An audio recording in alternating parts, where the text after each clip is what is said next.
Hello, this is Mr. Sampson, and this is our June 2020 pledge. Hi, everybody. The Pledge of Allegiance. I pledge allegiance to the flag of the United States of America and to the republic for which it stands, one nation, under God, indivisible, with liberty and justice for all. There's three words and phrases in the Pledge of Allegiance that are quite interesting. One is the word indivisible. Say it, indivisible. The next is liberty. Say liberty. And finally, the phrase justice for all. Say justice for all. Indivisible means something that's unable to be divided or separated or taken apart. Indivisible refers to all of the states in the United States. There's 50 states. California is one of those states. Even though each state has some different laws and people who have different points of view, they're still part of the nation, the United States of America. Liberty for all means we all have freedoms and rights that should not be taken away. Justice for all means the laws and treatment of all people should be fair. Right now is a time of change in our country.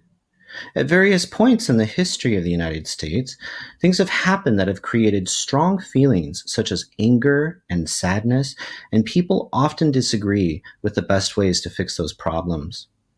People want to feel like they are empowered, and they get upset when they feel disempowered.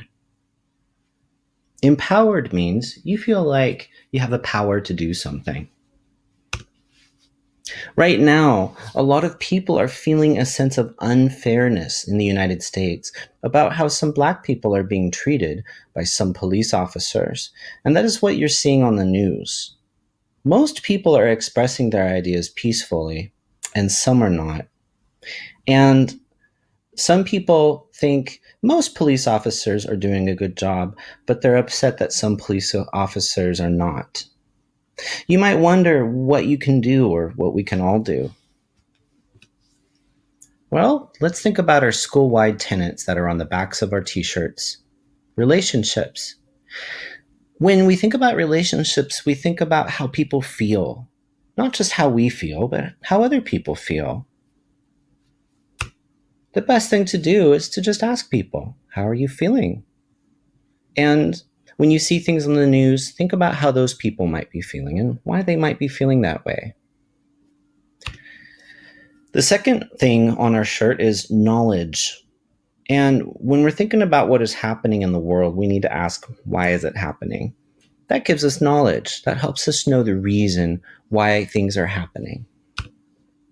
You can see it on TV or on your phone or on a computer, but you can also ask adults like your family or your teacher, or you can read about it.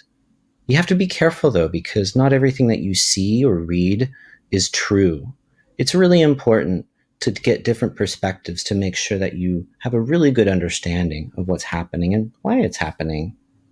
There also might be times where adults don't feel comfortable talking about certain things, and that's okay. But you have to make sure that you don't start saying things to other people that might not be true if you don't fully understand. The third word is empowerment. How do people use their voices in a positive way to make things better? How do we ensure we have liberty and justice for all in our community and country? That's a question a lot of us are asking right now in the United States. How can we feel empowered? Well, a good way to feel empowered is to talk to other people. Or maybe you can write letters. We've been learning a lot about language that we can use to share our opinions, such as in my opinion or from my perspective. But we also have to acknowledge that other people might have different opinions, and you might not always agree with it. There's people like Congressman Jimmy Panetta, whose job it is to go to Washington, D.C. and share the perspectives of the people who live on the Monterey Peninsula. And you also have the right to share your voice by protesting. Recently, there have been lots of protests around the country, and even here in Seaside and Monterey, there have been lots of different protests where people have brought signs and shared their opinions by holding up those signs. That's a right that everybody has in the United States. Action. Action is when you think about what you can do to fix problems. Again, you can talk to representatives that go to Congress or to the legislature in California and try to make changes and pass different laws. Again, Congressman Panetta does that. That's his job. You can also get on the computer and write letters. You can go to the city of Seaside City Council and talk to them. And when you turn 18, you can vote. Those are ways to take action. Protesting and things like that are also another way to take action. But ultimately, things don't change until laws change, until rules change. And these are the ways that people help change laws.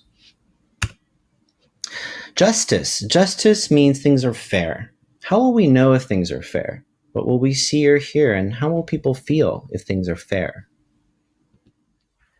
Right now, the conversation that we're having across the United States is how can we make sure that people are treated fairly, regardless of the color of their skin? How can we make sure that we keep people safe? Nobody has all the answers. That's why we're having conversations. And you see a lot of things on the news that are happening because people are upset and they want to change things. But let's think about what you can do as part of your family or part of the school or in the local community. I like to think of our pledge. Let's say it together. I am a member of the Ord Terrace family. I act responsibly, I behave respectfully, I care for all. What do you do every day to act responsibly? How do you build relationships with others? And how do you build knowledge about what their lives are like? How do you behave respectfully? Again, that goes back to relationships. If we yell at people or don't listen to their perspective, then it's hard to understand where they're coming from. But if we listen to other people, even if we might not agree with what they say, or maybe if what they're saying sounds confusing or we don't quite understand it, it's still important to try to understand their perspective. That's respectful.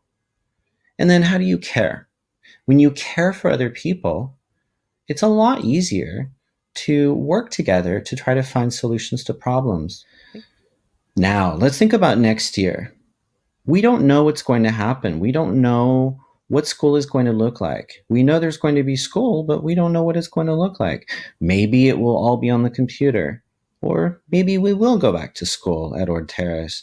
And we do know if we go back to school, there will be changes. We might have to sit a little farther away from each other. We might have to use hand sanitizer and wash our hands a lot. We might have to wear masks if you have a mask. We might go back to school on certain days only, or maybe only in the morning, or maybe only in the afternoon. We don't know yet. That decision has not been made. We will be sending updates in Parent Square, so it's really important that your parents keep checking Parent Square. So by the time the first day of school happens on August 5th, we will know what's going to happen. Congratulations to all of our fifth graders. We had a fantastic reverse parade promotion ceremony on Thursday, and you will soon be able to see photos of that. Thank you to all the families who came and to all of the staff members who were there to cheer on our amazing fifth graders. Also, I want to say thank you. Thank you to the teachers. Thank you to your family, and thank you for all that you've done to do all that you can during distance learning. And this isn't just fifth graders, this is everybody. You've all done an amazing job. Thank you for doing your best. Give yourself a pat on the back. Now, this summer, what's going to happen? Well, some of you are in online summer school, and you'll be online from 9 o'clock to 12 o'clock every day on a computer. But not all of you are in summer school. And even if you're in summer school, it's not your whole day. So, what can you do? Well, I suggest you read books. Or maybe you go for hikes or walks with your family. Just make sure you stay at least 6 feet away from other people who are not in your family or who you don't live with.